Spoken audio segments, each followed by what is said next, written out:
लेह की शांत वादियों में अचानक गोलियों की आवाज क्यों गूंज उठी? 4 लोगों की मौत, सैकड़ों घायल, कर्फ्यू और एक आंदोलन जो देश की राजनीति को हिला सकता है। आज हम बात करेंगे लद्दाख के उस संकट की जिसे समझना पूरे भारत के लिए जरूरी है।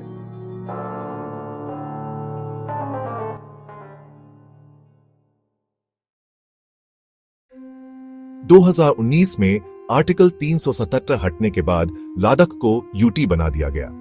लोगों को लगा अब दिल्ली के साथ डायरेक्ट जुड़ाव होगा, डेवलपमेंट बढ़ेगा। लेकिन असली इश्यू शुरू हुआ आइडेंटिटी और रिप्रेजेंटेशन का।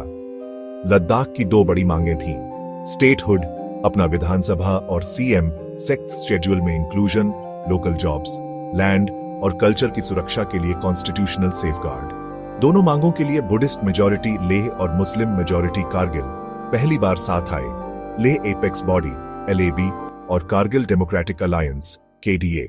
क्लाइमेट एक्टिविस्ट सोनाम वांगचुक ने 3 हफ्ते का हंगर स्ट्राइक शुरू किया। उनका कहना था कि सेंटर बार बार टॉक्स टाल रहा है। 15 दिन पूरे हुए ही थे कि लेह की सड़कों पर बड़ा प्रोटेस्ट हुआ।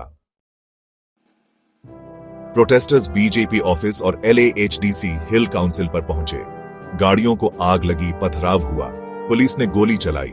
नतीजा 4 लोग मारे गए। Tsewang Tharchin 40, retired Ladakh scout soldier, Jigmet Dorjay 25, Stanzin Namgyal 23, Rinchen Dadul 20। 15 से ज्यादा सीरियसली इंजर्ड, कई लोगों को पेलेट गन इंजरीज। कर्फ्यू लगाया गया, लेह और कारगिल दोनों बंद रहे। LG काविंदर गुप्ता ने कहा, वायलेंस करने वालों को बख्शा नहीं जाएगा। होम मिनिस्ट्री ने ब्लेम किया कि यह सब सोनाम वांगचुक के प्रोवोकेटिव स्टेटमेंट से हुआ। साथ ही उनकी संस्था सेक्स मॉल का FCRA लाइसेंस रद्द कर दिया गया। फॉरेन फंडिंग वायोलेशन का आरोप।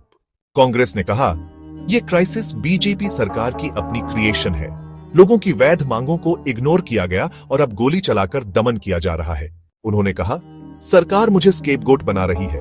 असली प्रॉब्लम है 6 साल की बेरोजगारी और अनमेट प्रोमिसेस। अरेस्ट का डर नहीं है, लेकिन यूथ को और भड़काया जा रहा है। ये बॉर्डर सेंसिटिव जोन है, चाइना और पाकिस्तान दोनों से स्ट्रेटेजिक लोकेशन। यहां अनरेस्ट का मतलब है सिक्योरिटी पर सीधा असर। अगर लोकल पॉपुलेशन खुद को इग्नोर्ड महसूस करेगी तो यह सिर्फ आइडेंटिटी क्राइसिस नहीं बल्कि नेशनल सिक्योरिटी क्राइसिस बन सकता है।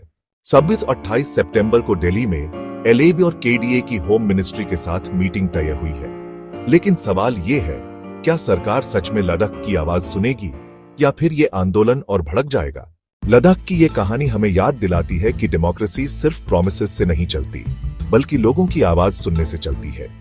क्या आप मानते हैं कि लद्दाख को 6th शेड्यूल और स्टेटहुड मिलना चाहिए?